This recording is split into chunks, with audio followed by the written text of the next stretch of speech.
Olá, olá, muito bom dia. Bem-vindo, bem-vinda a essa live tão especial para o Dia Mundial da Saúde Mental. Hoje é sábado, dia 9 de outubro, e amanhã, 10 de outubro, sim, é o Dia da Saúde Mental, Dia Mundial da Saúde Mental. E neste sábado tenho o privilégio de compartilhar com vocês o tempo de dois grandes médicos psiquiatras muito inspiradores e que falam de uma maneira que a nossa mente entende, que o nosso coração sente que é possível, que é viável, que é fundamental estabelecermos esse diálogo para cuidarmos da nossa saúde mental.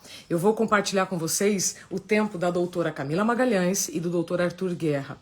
Duas figuras fantásticas que fazem um trabalho incrível na Caliandra Saúde Mental e também com toda a sociedade, inclusive com estudos sobre dependência química. Então, vamos lá, que os meus convidados já estão aqui na sala de espera digital e vamos então em frente nessa véspera do Dia Mundial.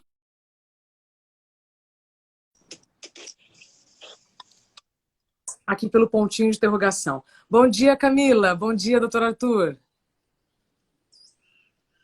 Bom dia. Bom dia, Camila. Bom dia, Isabela. Bom dia. Que alegria ter vocês aqui nesse sábado. Que bom que você... Uma horinha para a gente poder falar sobre saúde mental. E de forma muito simples, tá, doutores? Vamos simplificar a saúde mental. Olha, esse é o nosso objetivo, Isabela. A gente tenta sempre utilizar uma linguagem mais clara, porque para falar difícil já basta a gente. Eu vou contar um segredo. Às vezes nem a gente um entende o outro. Tão complexo que é essa linguagem de saúde mental. Mas nós vamos tentar falar de uma forma bem objetiva, bem fácil, para todo mundo poder entender. Exatamente. Camila, você é uma das mulheres mais lindas que eu conheço.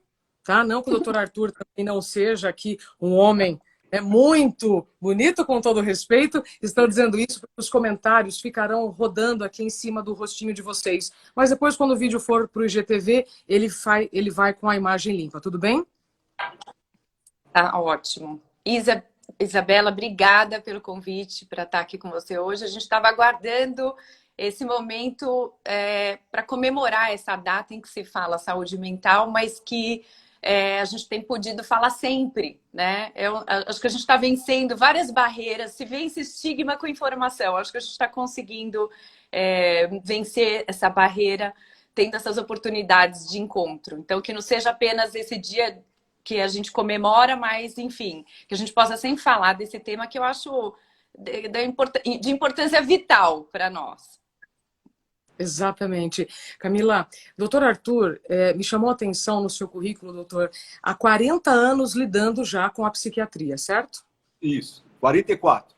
44 anos. Então, para quem está aqui nos acompanhando, eu quero primeiramente agradecer o seu tempo, a sua confiança. Se você tiver alguma dúvida, por mais simples que seja, coloque aqui no pontinho de interrogação para te incluir aqui nessa prosa, para que realmente a gente faça uma troca e aproveite a presença dos dois especialistas aqui, porque a gente está falando de saúde mental, mas afinal, doutor Arthur, nesses 44 anos, o que você percebe na prática de avanço quando estamos falando no tratamento, na manutenção da saúde mental? Olha, de avanço, Isabela, eu percebo que existem três pontos. Assim. Primeiro existe um diagnóstico precoce. Todo mundo começa a perceber que tem algo que não vai bem e a gente não consegue falar exatamente o que é. Mas é uma insatisfação, um desânimo, um problema com o sono, coisa que começa um pouco sutil. Segundo avanço que tem. Hoje, nós temos terapêuticas, nós temos abordagens, nós temos formas de ajudar essas pessoas muito mais eficientes do que no passado. E não são só medicamentos, psicoterapia, esportes, meditação. Nada contra a abordagem médica, Camila e eu somos médicos, mas outras abordagens também são importantes. Além disso, eu vejo que existe hoje uma facilidade para a gente poder abordar o assunto. Como a Camila falou já, a mudança que antigamente era um estigma. Falar em saúde mental, Isabela, era igual falar sobre loucura. Então, o que era saúde mental no passado? Era ausência de loucura, ausência de doença mental. Hoje não é isso. Saúde mental hoje é qualidade de vida. É você poder dar risada, você poder ter satisfação, você poder se alimentar de forma razoável, manter o seu peso, olhar para o seu sono, conviver com as pessoas que estão no seu entorno, familiares, amigos, colaboradores, vizinhos, de uma forma mais tranquila. Isso é saúde mental, esse é o desafio que nós temos, mais ainda nessa época de pandemia. Perfeito, doutor. Você mencionou uma palavra que me leva a entrar no assunto sobre o tema principal, que é produtividade, né, a diferença entre flow e produtividade, que eu vou querer saber da Camila também já já. Mas antes eu quero só fazer aqui um agradecimento público, como eu sempre faço, porque eu conheci a doutora Camila Magalhães em uma entrevista que eu fui dar na Jovem Pan. E eu acredito muito nessas sincronias, nesses encontros que nós vamos tendo ao longo da vida, porque ouvindo a Camila falar sobre saúde mental, sem mencionar remédios, tratamentos, me devolveu a esperança no ser humano, sabe, gente? E como você falou, né, doutor Arthur, não é remédio, mas em alguns casos nós vamos precisar de remédio. E qual o problema? Então, Camila, como o doutor Arthur falou, é mais fácil reconhecer um problema no joelho. Meu joelho está doendo, vou lá no ortopedista, pronto.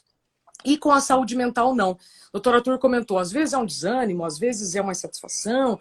Como que eu consigo, Camila, reconhecer se o que eu estou sentindo é algo passageiro, é algo que eu preciso buscar um psicólogo ou um psiquiatra? Qual a diferença entre uma coisa passageira e uma coisa perene? Bom, essa vai ser sempre uma dúvida, mas ela é importante, porque antes de vir esse reconhecimento do passageiro ou do que veio, que está te trazendo uma série de interferências na vida, Isa, as pessoas têm um problema para reconhecer. Você entende? Então, assim, para nomear aquele sintoma, aquele sentimento, aquela frustração.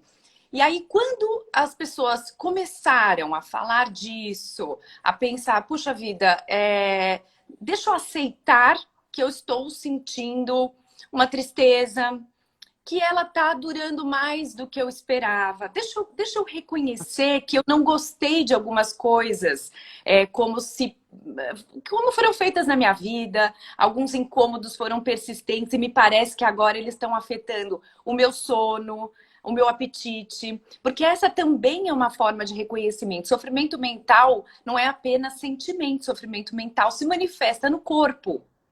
Então, as pessoas não tinham muito reconhecimento para aquela dor, para aquela insônia, para aquela taquicardia, para aquele olho tremendo. Outro dia você falou do massetera, que fica, né, com o trisma, né, com aqueles dentes apertados. Tudo isso eram manifestações de estresse que as pessoas não reconheciam. Então, primeiro é você nomear que tem alguma coisa diferente. E depois, de um modo fácil, eu diria que é aquilo que fica persistente e passa a interferir. Quer dizer, eu tô assim e eu já não tô querendo acordar de manhã com muita vontade de seguir meu dia. E eu tô assim com esse sentimento, ou com esse sono ruim, ou com essa dor persistente, e tô irritado com o meu parceiro aqui, eu tô irritado frequentemente. Eu tô falando assim com os outros, eu noto que eu tô descontando no outro persistentemente. Então, quando a gente passa a ter um sintoma que fica persistente, primeiro você nomeia e depois você vê que aquilo está interferindo na tua vida. De modo geral, é isso. Perfeito. O Vadir Santos, ele nos seus diversos aspectos. Eu percebi, quando eu vivi a minha experiência com a síndrome de burnout, que quando eu cheguei a ficar mais agressiva, mesmo tendo sentido por 2 anos vários problemas de saúde, em que eu conseguia realmente apontar, está doendo meu estômago, está doendo, estou com problema no intestino, né? Estou com bruxismo, estou com olho tremendo. Foi só quando eu fiquei mais agressiva que eu entendi que, opa, tem alguma coisa muito errada. Eu queria entender com vocês o quanto normalizar o anormal tem prejudicado a saúde mental dos brasileiros. Nós vamos viver com crises, infelizmente, ainda elas não têm data para acabar, né? O estresse vai continuar. Então, de uma maneira bem objetiva, doutor Arthur, como nós vamos lidar, então, com crises, estresse, porque eles vão continuar, mas como eu posso lidar com tudo isso com consciência, né? Não é ficar... não é você querer entrar numa bolha, né, e não reconhecer o que está acontecendo. Então, reconheço. Mas como eu posso, então, passar por tudo isso sem afetar minha saúde mental? Isabela, a sua saúde mental, a nossa saúde mental, ela vai estar, ou melhor, ela já está afetada. Não é que ela vai ficar, ela já está afetada. O que nós podemos fazer? Em primeiro lugar, é não fingir que está tudo bem. Não está tudo bem. Vamos ter coragem de admitir, como você admitiu. Você, para nós, da área da saúde, é um exemplo em termos de ter levantado a bandeira e ter colocado um ponto para a gente poder conversar. Vamos ter que admitir que nós temos dificuldades, que nós passamos por limitações, que as coisas não estão bem. E você falou bem também, Isabela. Não tem prazo para acabar. Não é que isso vai acabar em maio de 2022. Não tem prazo. Mais ainda nesse modelo ligado à produtividade, onde, em termos de trabalho, por exemplo, existem pessoas que ficam no home office, existem pessoas que estão no modelo híbrido, alguns dias no home office, outros dias já no presencial, e outro pessoal que está voltando para o presencial, né? Então, essa é uma situação, uma turbulência que nós vamos ter que enfrentar. Como fazer isso, né? Em primeiro lugar, admitindo o problema, e vamos ter que lidar com isso. Segundo, você percebe, às vezes, que o seu parceiro, a sua parceira, que o seu companheiro de trabalho, que o seu vizinho não está muito bem. Não precisa ser médico, Isabela, não precisa ser psiquiatra, nem psicólogo, nada. Algo não vai bem. Algo não vai bem, né? E não vai bem recentemente, né? Eu não posso falar que minha esposa é um pouco brava, às vezes, né? Mas eu não posso falar que isso daí está ligado à saúde mental, porque ela vai daqui a pouco entrar na live aqui e me dar um pau de macacão aqui. Então, não é isso. Algo não vai bem em relação ao que andava bem anteriormente. A gente tem que ter coragem de abordar isso. Tem que ter coragem de falar. Como é que a gente faz isso? A ideia aqui, Isabela, é assim, é chegar para o seu parceiro, para o seu amigo, para o seu familiar e falar, olha, eu não sei bem o que você tem. Eu acho que você não está bem. Eu não sou médico, eu não sou psicólogo. E não fica bravo comigo, porque eu estou fazendo com você o que você faria por mim, se fosse ao contrário.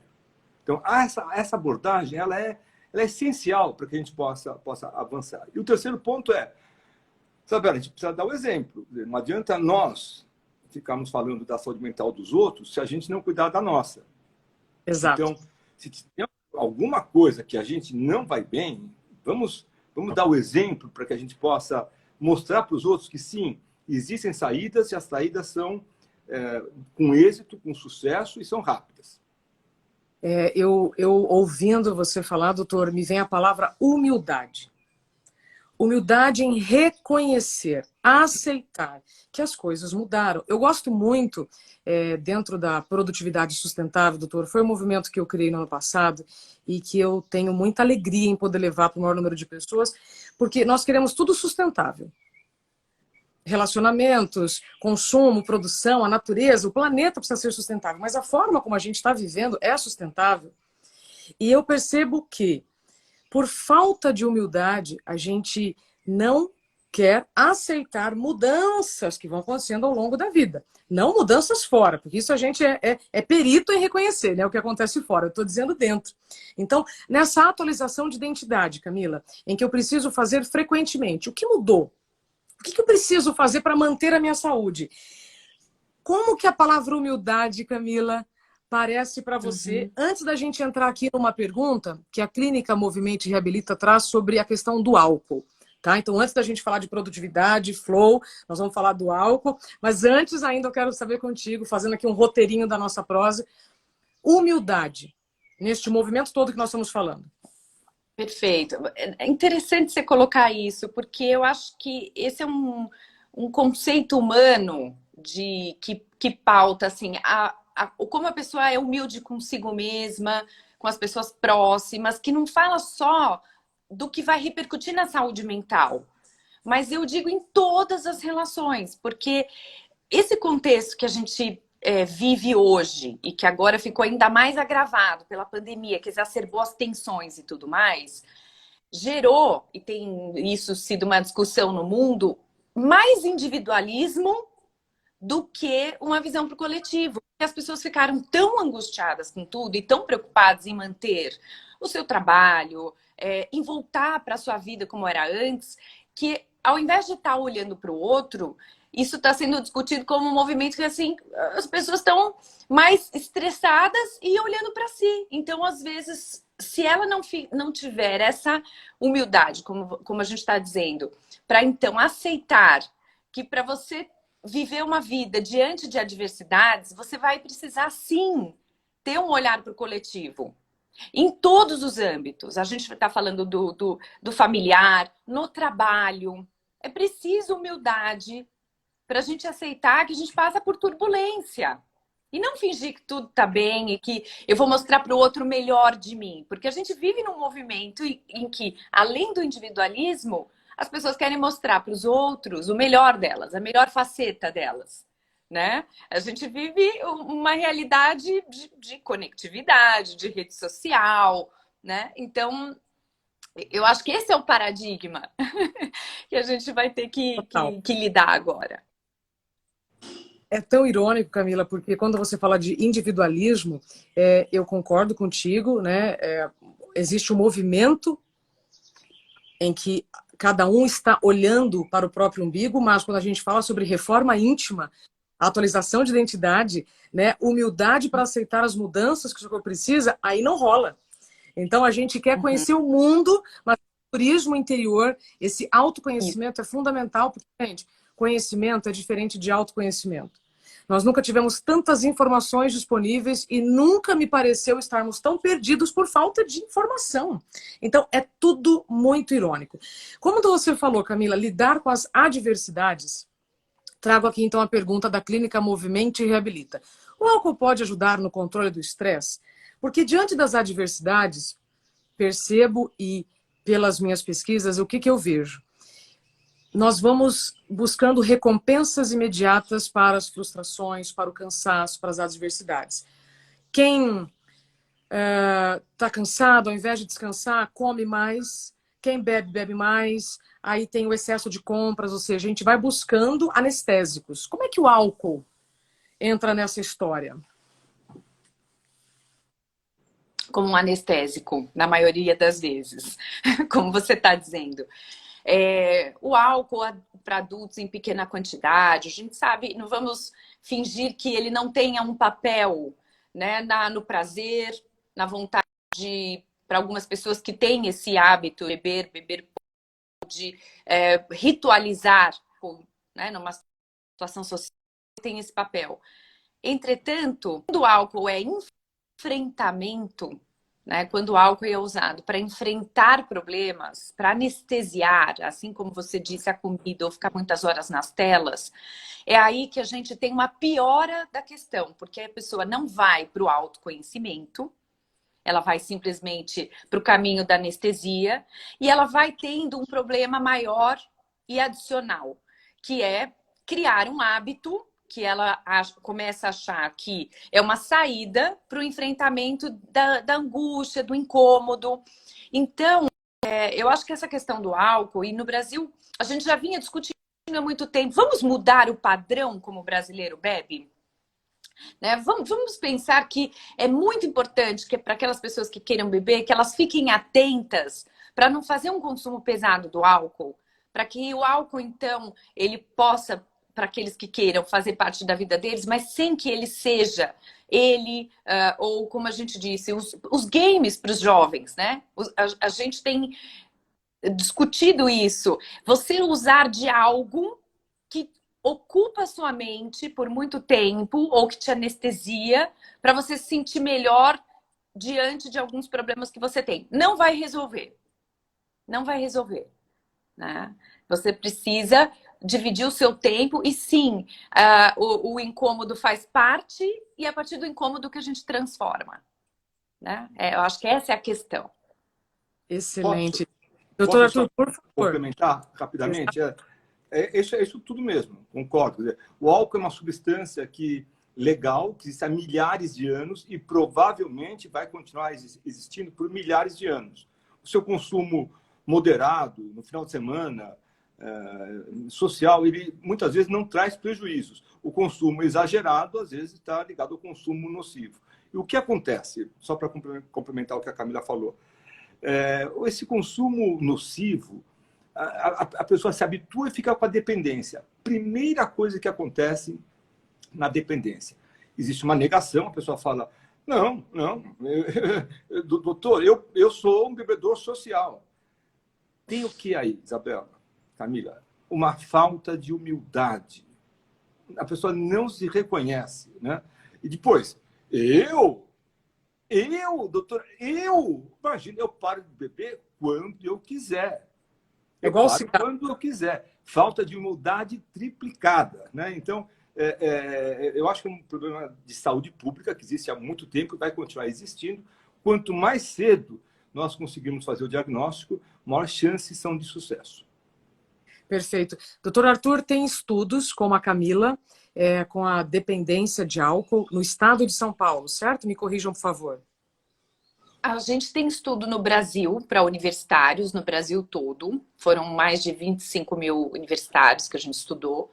A gente tem estudo na região metropolitana de São Paulo, né, que compõe o World Mental Health Survey, que é uma pesquisa da Organização Mundial da Saúde. E o Arthur tem um monte aí de álcool, Arthur, você tem um monte. Eu me fixei nesses 2 bancos de dados e fiz outros em algumas populações específicas. Excelente, Camila. Então, antes da gente partir, né, para a nossa próxima meia hora para falar sobre trabalho, né, porque até agora a gente está falando sobre vários aspectos da saúde mental relacionado à família, comportamento, observação do outro. Antes da gente passar para o trabalho, doutor Arthur, o álcool, assim como outras drogas, servem como fuga da realidade, certo? De forma bem simples. Nesses últimos anos, eu percebi até bem próxima, tenho exemplos aqui bem próximos de pessoas que começaram a beber mais na pandemia para fugir da realidade.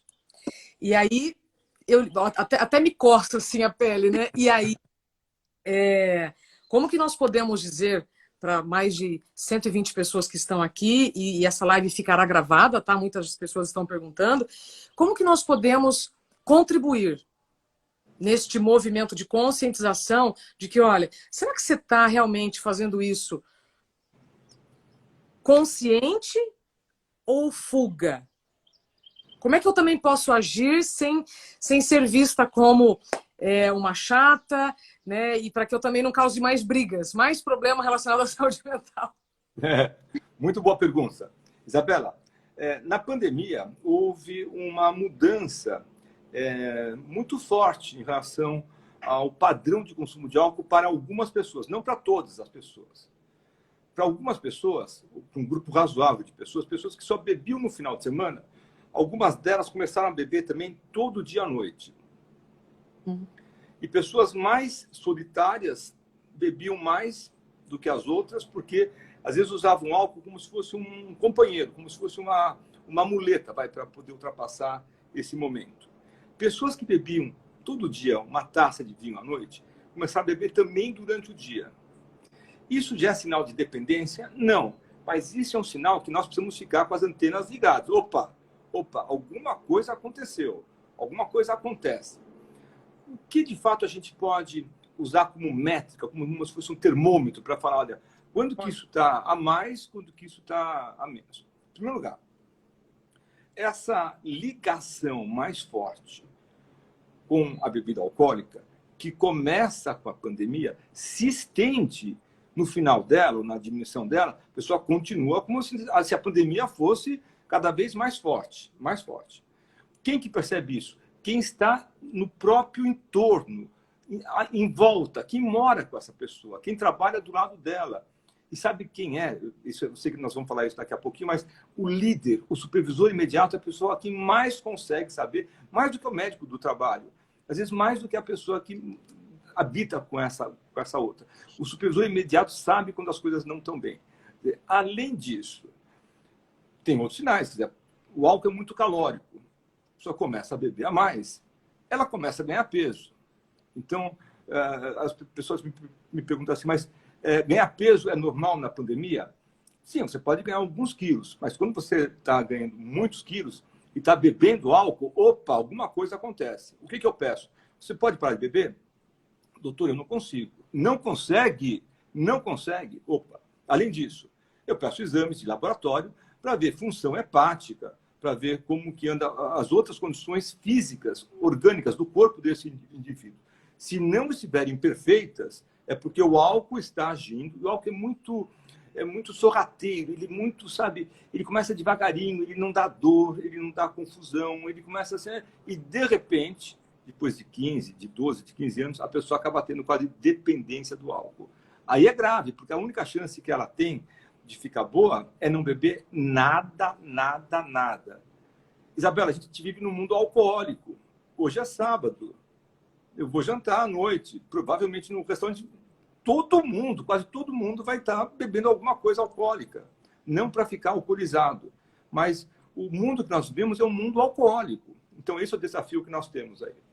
Nossa, doutor, você trouxe aqui um exemplo, que nós já vamos então partir agora para a próxima meia hora, que vai esquentar ainda mais a nossa prosa.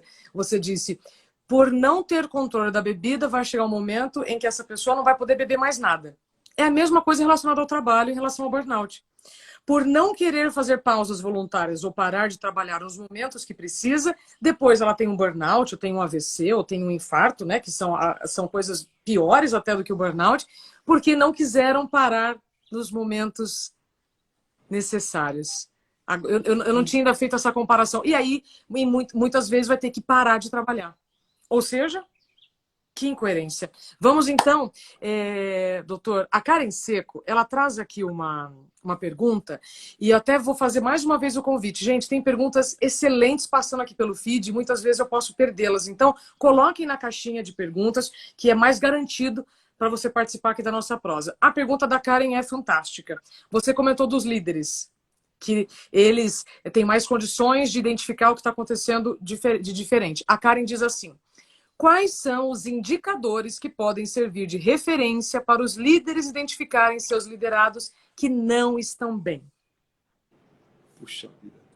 Posso eu começar a falar, Camila, depois você fala? A Camila também, ela tem isso daqui assim de forma realmente exemplar. Bom, deixa eu apresentar antes, então, rapidamente.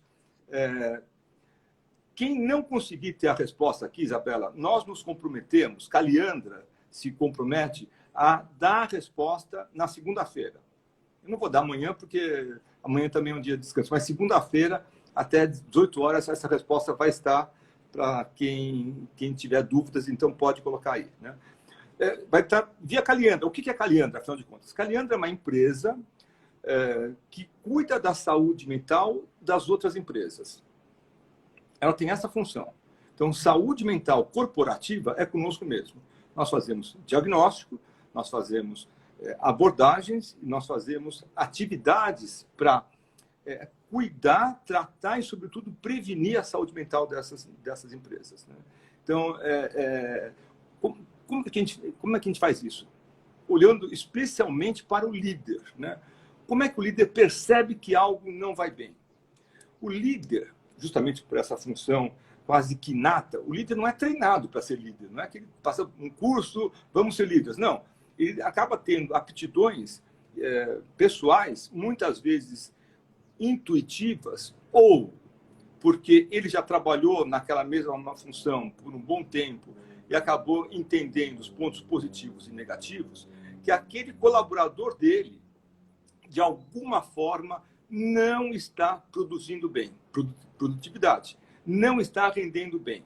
É algo um pouco, não é muito objetivo, mas aumenta uma certa irritabilidade, de repente essa pessoa muda de comportamento, ela em geral tinha um quadro social, falava bom dia, boa tarde, começa a ficar quieta, começa a ficar chateada, parece que está magoada com alguma coisa. Como? Começa a se isolar.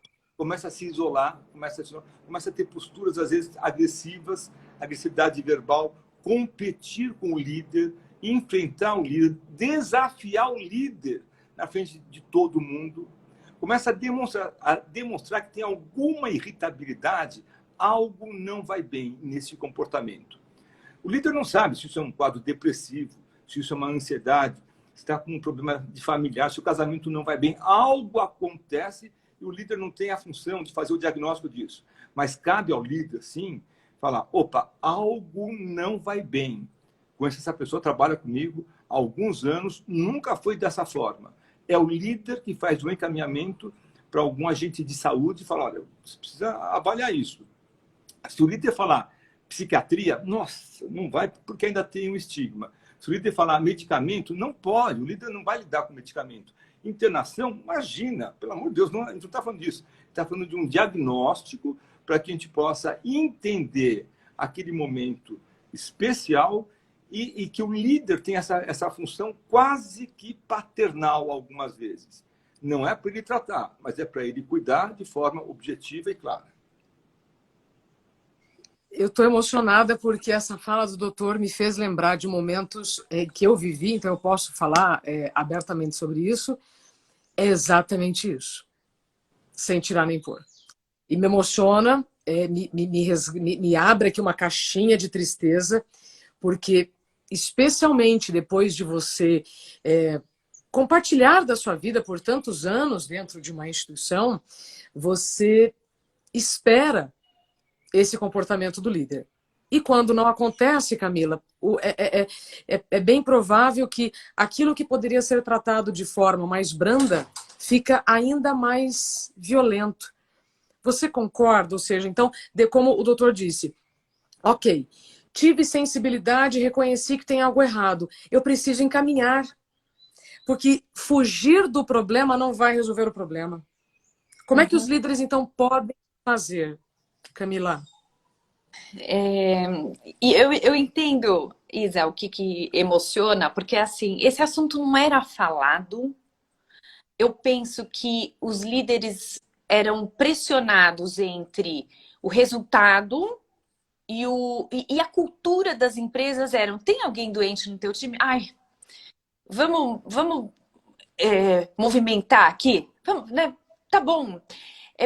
É desumano? Claro que hoje, com tudo que a gente discute, e sempre eu e o Arthur, na vida, a gente discutia lá no passado, aprendi com o Arthur, quando eu era residente, que ele dizia assim, você manda uma pessoa com problema de álcool, com drogas, numa empresa embora? Quando a gente estava na residência. Não, porque essa pessoa melhora. Né? Você cuida dessa pessoa. Você não manda ela embora, você não acha que ela nunca mais vai melhorar, que ela vai ser um problema para a família. Mas por muitos anos, as políticas das empresas era mandar embora.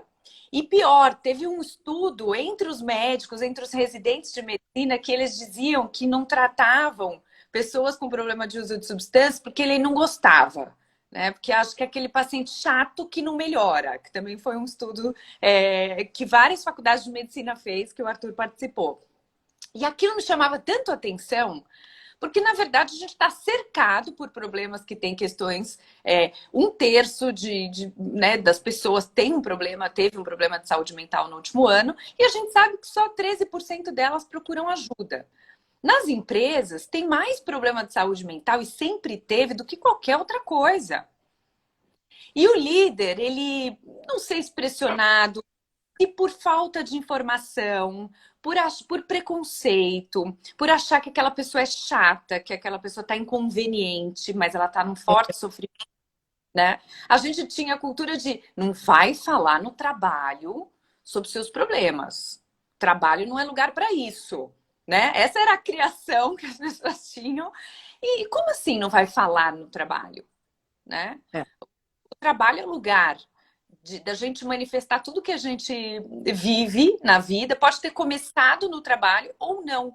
Hoje tem um conceito, uma máxima, que é assim, você cuida na empresa de uma pessoa com problemas de saúde mental, independente de onde esse problema nasceu. Não importa. Aliás, você nem pergunta sobre isso. Obviamente, e você tem toda a razão, o desfecho é muito pior se essa pessoa não for sendo cuidada, ela, pelo contrário, né, ela for sendo colocada num lugar de preconceito ou sendo estigmatizada como a pessoa que está dando trabalho e tal. Sim. Então, assim, com esse preâmbulo longo, assim, mas para a gente contextualizar historicamente a coisa, eu penso que o líder, ele precisa também saber, tem que tomar cuidado se ele é de uma empresa que só exige dele. A gente tem uma tríade, é cuidar do colaborador, é fortalecer lideranças, cuidar também das lideranças, mas também olhar para a organização. Esse é um tripé importante, né? Que é um conceito sistêmico em que a gente precisa começar daí. Obviamente que uma... Pode falar, Isa. Não. Porque uma empresa no Brasil pode ser diferente de uma empresa que é na Alemanha, por exemplo, né? Elas vão ter, o contexto que a gente vive em vários aspectos vão interferir? Vão interferir. É um efeito telescópio que a gente fala. É o indivíduo, é o grupo que ele pertence, é a liderança que ele está, é a área que ele ocupa, é como a política da empresa funciona, em que comunidade ela existe. Então, se a gente olhar para um único aspecto, a gente está sendo simplista. Mas certamente, por muitos anos, as lideranças foram iatrogênicas. Elas causavam doença. Ou seja, é quando você promove doença até. Você não cuida, finge que não existe e adoece. Perfeito. Camila, aí a gente chega num ambiente tóxico, e aí eu sempre gosto de ponderar. Ambiente tóxico é uma coisa, comportamentos tóxicos é outra coisa, né? Não vai dar tempo, não sei se vai dar tempo da gente falar ainda mais sobre isso, mas tem aqui um complemento do que vocês trouxeram, da Adriana Miranda. Como vocês, cofundadores da Caliandra, lidam com casos em que identificam que o clima organizacional está adoecendo os profissionais, mas a empresa contratante não reconhece e atribui o problema ao perfil individual do adoecido. Então vamos lá. No fundo, estamos falando sobre mudança de cultura, né? O mundo não é o mesmo de 10, 100 anos atrás, mas continuamos fazendo coisas e trabalhando de forma como há 10, 100 anos atrás. Então, nessa mudança de cultura, vocês estão conseguindo?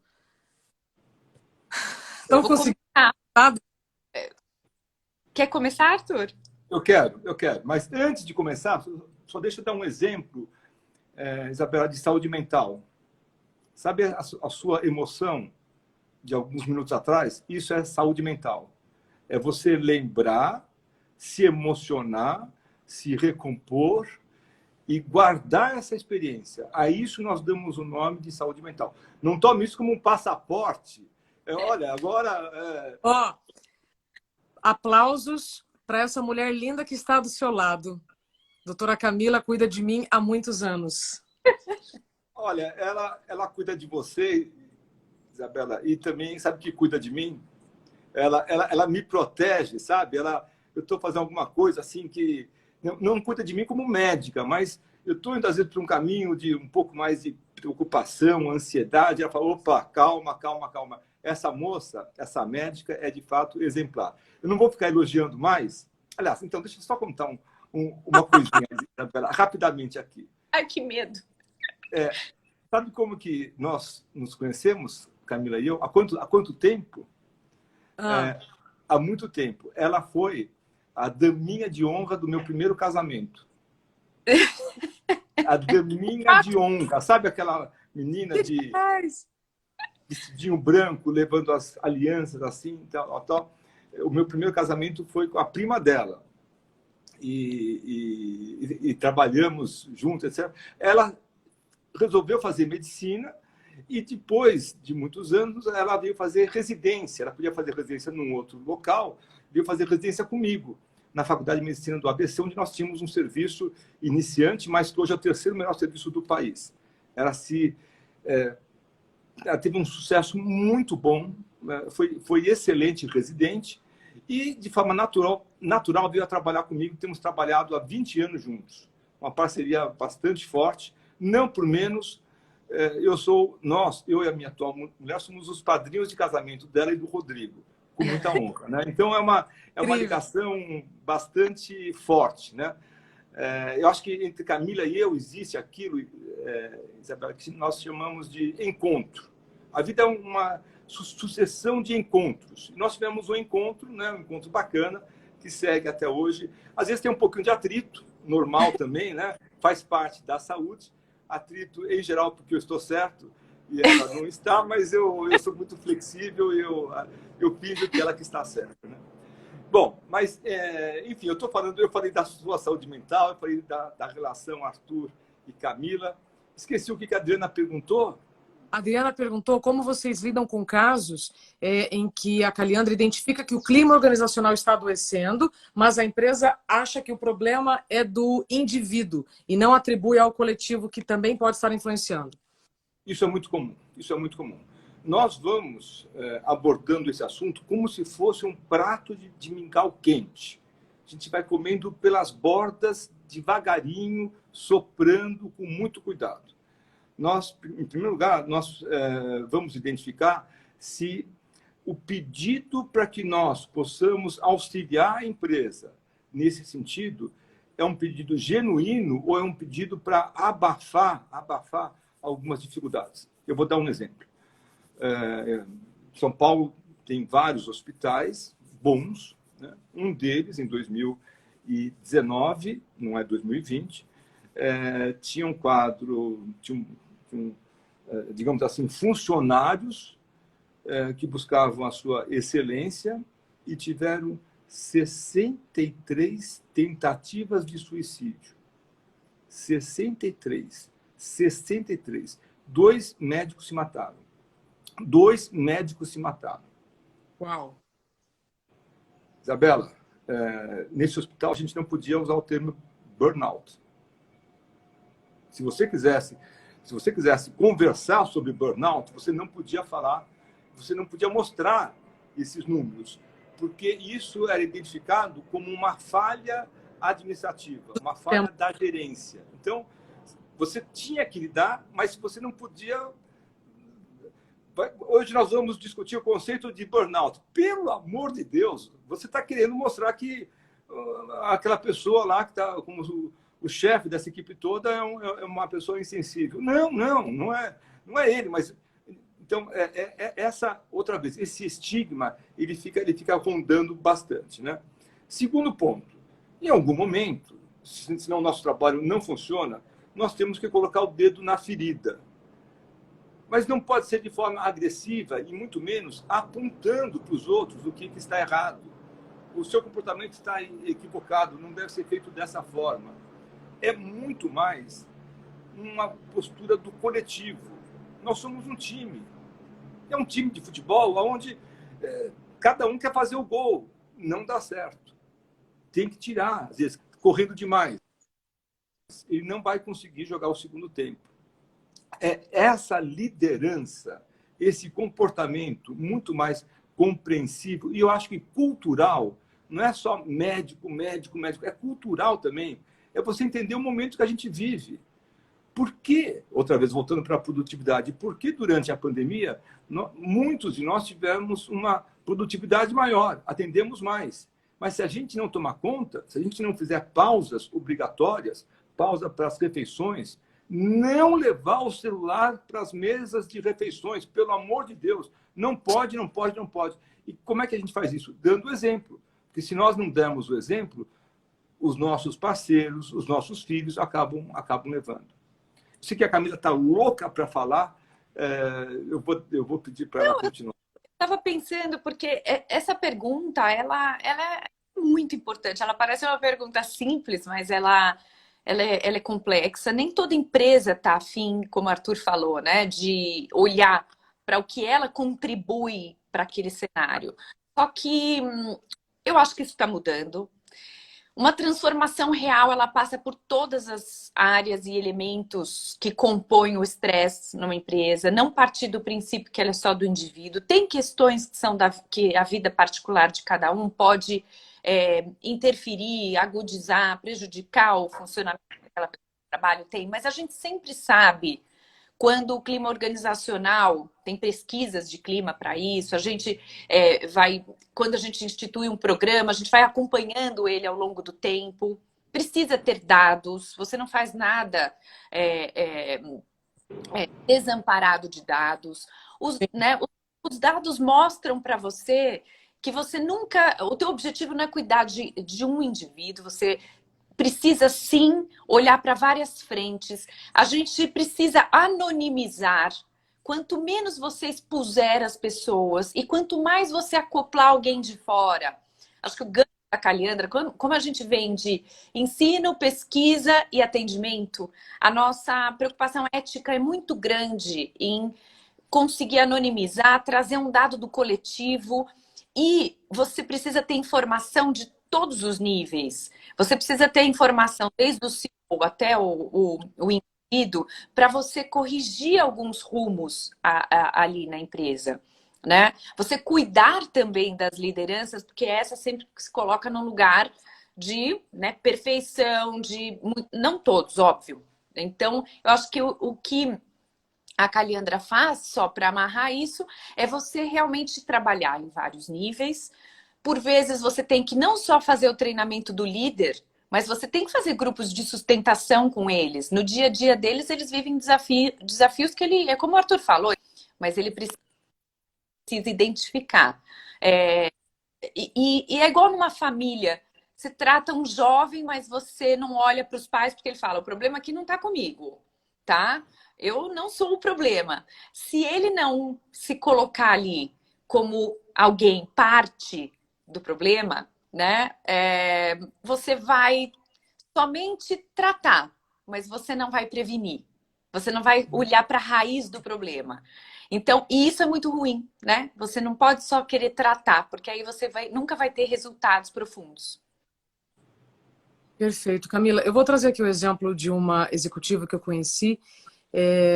A Cíntia, ela era dona da UMAP, e eu trago aqui um exemplo bem rápido, tá? Antes de passar de novo a bola para vocês, como o líder pode contribuir para a saúde mental do colaborador. Se vocês puderem trazer assim uma fala bem objetiva, a gente já tem 10 minutos, dá para falar a diferença de flow e produtividade. Mas quando você diz sobre esse movimento que a Caliandra faz, eu me lembro que a Cíntia uma vez mencionou um episódio em que uma funcionária dela tinha tido uma crise. Ela viu a crise acontecendo, ela pegou a funcionária, levou para a psicóloga, e ali ela descobriu um talento que essa funcionária tinha tremendo, e ela estava no lugar errado. Pronto. Então, a funcionária, ela tinha um talento ímpar para ser designer, tá? Não era esse caso, mas eu estou só dando aqui o exemplo. Ela tinha um talento ímpar para ser designer e ela estava no administrativo. Ou seja, o perfil do cargo profissional precisa estar alinhado ao perfil também da pessoa. Isso também contribui para a saúde mental, certo? É isso que você diz? Tá. Certíssimo. Então, você precisa estar de olho na equipe, ter respostas dela, ouvir, não ter medo de ouvir, tomar cuidado com os rituais e coisas que vão passando ao longo do tempo. As pessoas podem falar, se justificar, pedir mudanças, essa troca, como dialogar. Não é só o líder que precisa aprender a dialogar com o colaborador precisa aprender a dialogar com o líder. Exato, exato. Esse caso da Cíntia me marcou muito, porque se ela tivesse negligenciado essa situação, ou se ela tivesse ficado assim naquele patamar do tipo, isso não me diz respeito, ela teria perdido a funcionária, e ela acabou descobrindo um talento tremendo dentro que estava só mal colocado. Então, antes da gente encerrar, meu Deus, eu sabia, esse assunto é inesgotável, né, gente?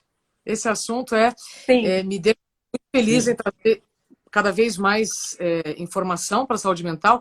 E o Vitor pergunta, então, como um líder pode contribuir para a saúde mental do colaborador de forma prática? Vamos lá. Tá. Bom. De forma prática, então, em primeiro lugar, ele tem uma vivência muito próxima da sua equipe, ele sim sabe quando alguém mudou ou está diferente, ele pode sucintamente colocar claramente, não é comparar com o passado. Nossa, você era tão... Esse tipo de comentário é deletério. Ele tem que chegar hoje e falar o que ele observa. Eu estou observando isso, isso e isso. Então, em primeiro lugar, abrir um canal de comunicação com essa pessoa. Ouvir dela, né, o que ela retorna, não precisa ter medo, o objetivo dele não é cuidar, tratar, ser especialista. Ele vai ter na empresa provavelmente um caminho, inclusive se ele não quiser conversar ou não tiver aptidão, ele vai dizer, olha, eu estou observando isso, você pode procurar fulano? Já é um papel, é isso que eu quero dizer. Mas ele pode ir além. Talvez ele tenha que olhar o quanto que essa pessoa trabalha, turno dela se está invertido, se essa pessoa precisa de horários diferentes, tudo bem. Né? Você sabe diferenciar uma pessoa folgada de uma pessoa que simplesmente está precisando de ajustes. É difícil alguém querer no trabalho estar sendo folgado, inadequado, inconveniente. Se ela tiver em sofrimento, ela precisa de alguns ajustes e as coisas vão que vão. E essa personalização do mando é o que tem atraído as pessoas a perceber que é um ganha-ganha tremendo. Não é confortável para o líder e não é confortável para a pessoa. Então, tem muitas formas, eu estou sendo bastante sucinta, tem treinamento para isso, tem maneiras dos líderes aprenderem a se colocar. A comunicação não pode ser formas de comunicação violenta, ou seja, o líder não pode ser irônico, o líder não pode ser ficar interrompendo, ele tem que aprender a ter escuta.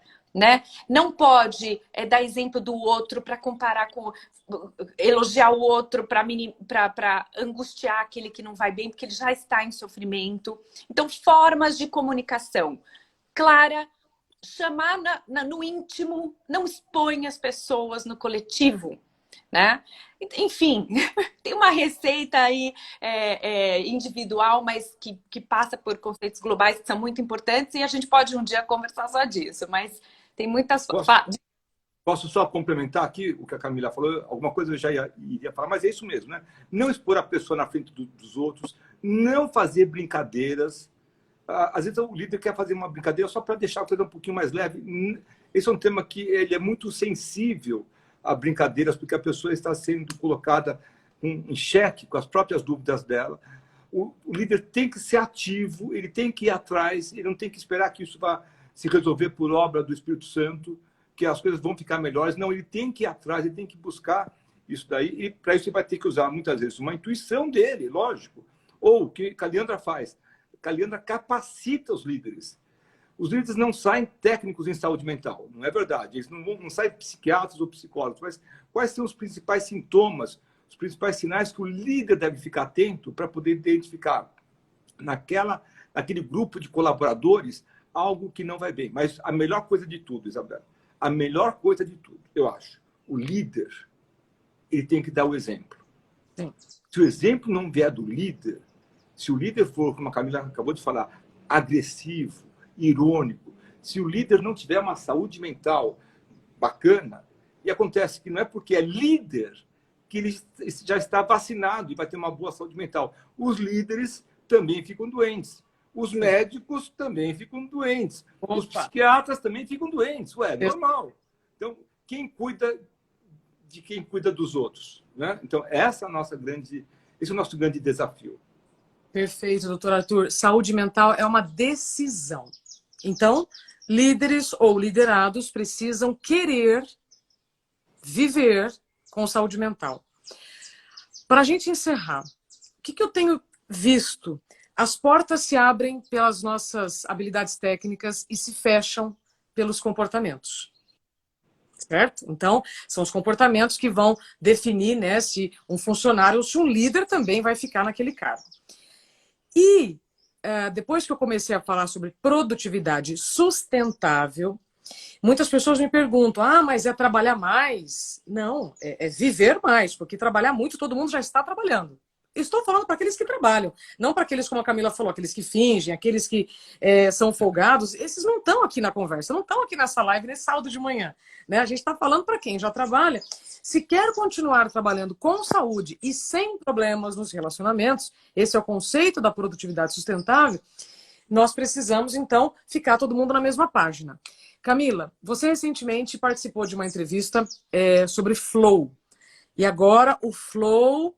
Né? Assim como a mente, parece que agora todo mundo descobriu que tem cérebro, todo mundo descobriu que pode entrar em alguns estados de flow. Queria então ouvir contigo qual é a diferença de flow e produtividade?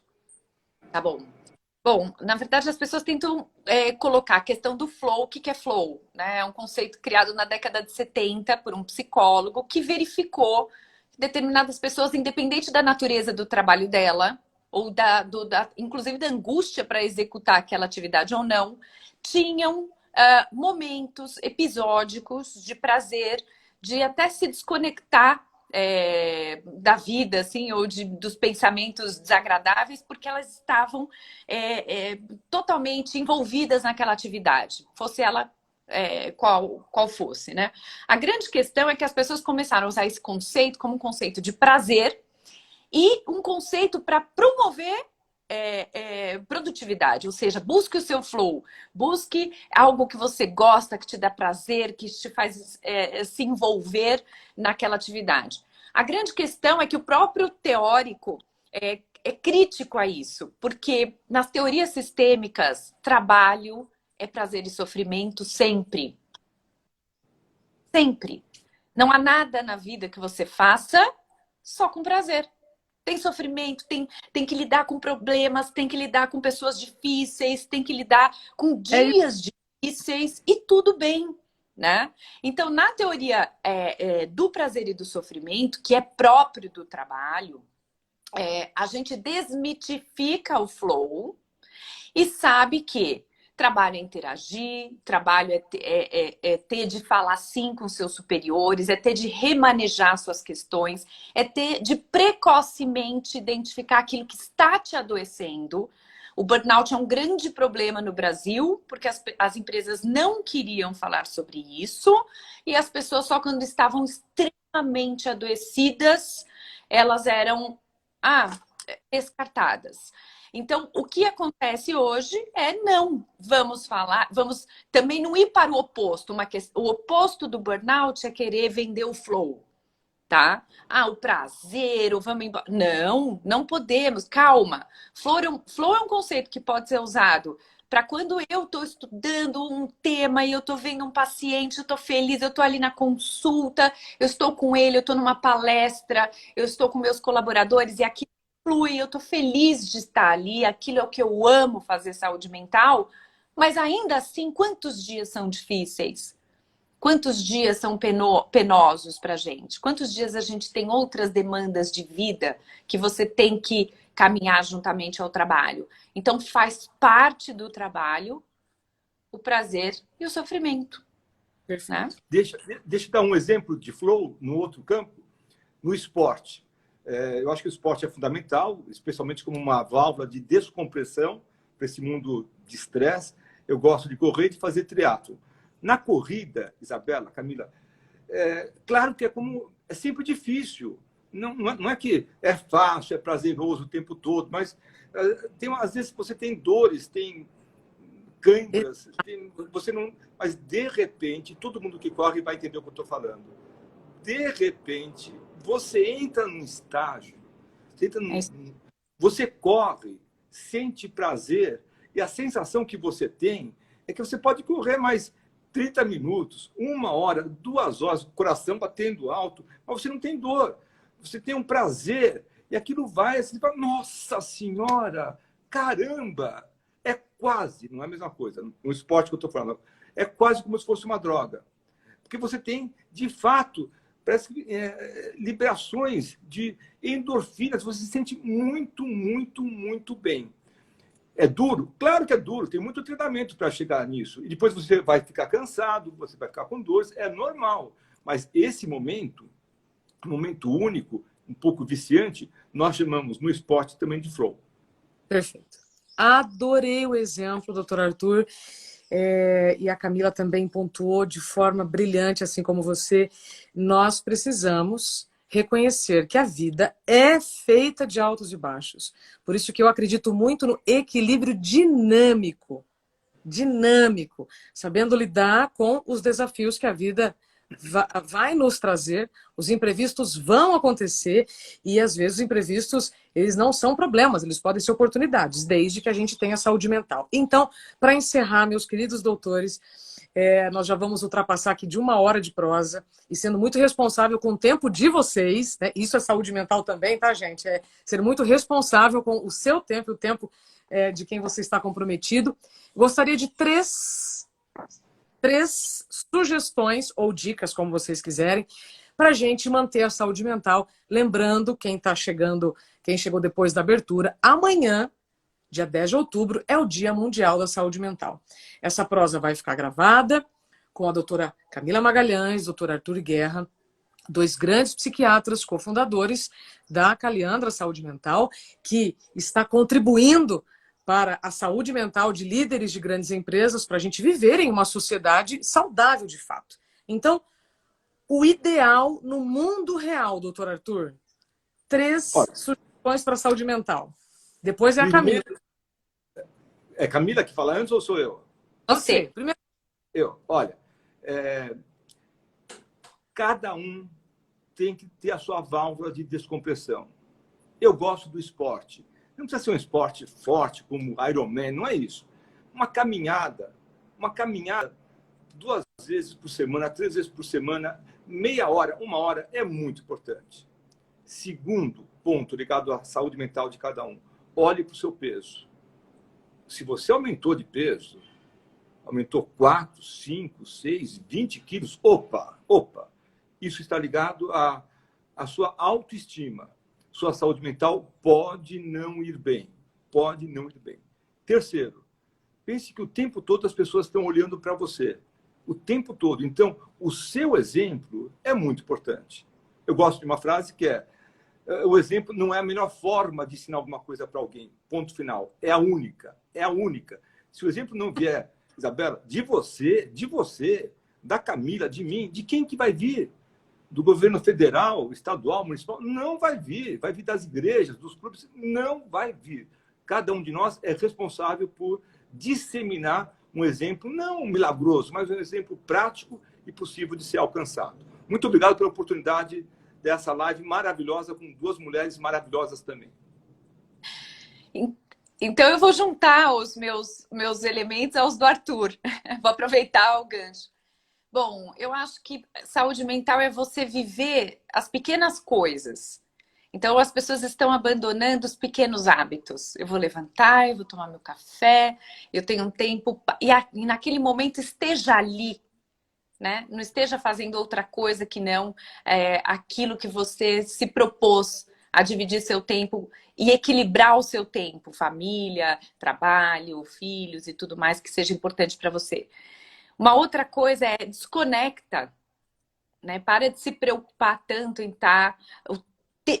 Vida real, mais vida real, menos vida virtual. Desconecta, dorme, volte a fazer coisas que fazem com que a sua imaginação e a sua cabeça ela produza, como a leitura. As pessoas ficam no celular até a hora de dormir. Isso não está sendo bom.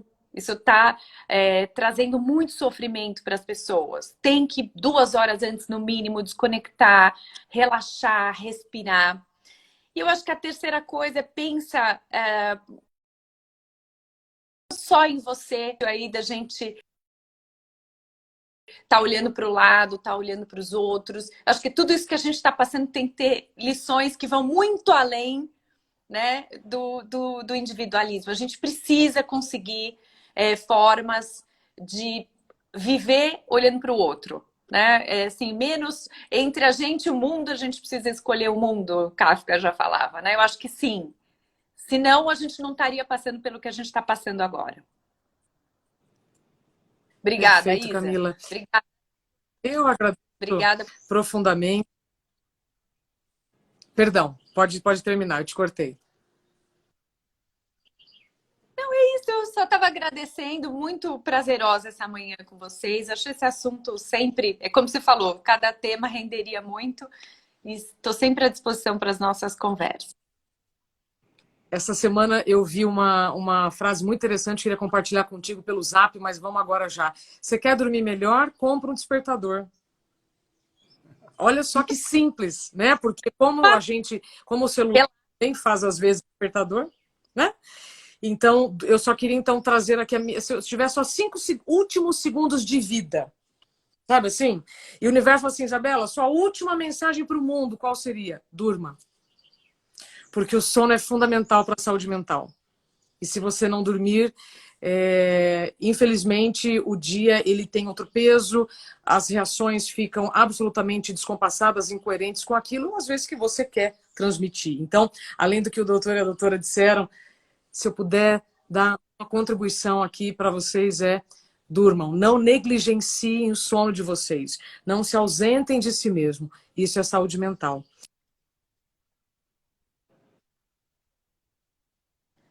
Síndrome de burnout, ter sido tratada pela doutora Camila, ter sido acompanhada e acolhida por ela, eu posso dizer para vocês. Saúde mental é se incluir na própria agenda. E por estarmos vivendo com tantos excessos, a gente não está se incluindo na própria agenda. E isso é um problema, como a Camila disse, desconecte-se. Nós temos que escolher. Vocês que escolheram estar aqui nesse sábado, muito obrigada. Quando essa live acabar, vai ser escolha de vocês também, seguir para uma outra live ou descansar, né? Então, vamos usar as ferramentas e não ser usadas por ela. Para isso, muita saúde mental. Doutor Arthur, doutora Camila, muito obrigada. Saúde. Um beijo. Saúde integral para vocês e vamos juntos. Sim. Um beijo. Valeu. Obrigada por todos que... Exercício, hein? Exercício. Boa. Obrigada, doutora Camila. E para vocês que estiveram aqui conosco, muito obrigada pelo seu tempo e pela sua confiança.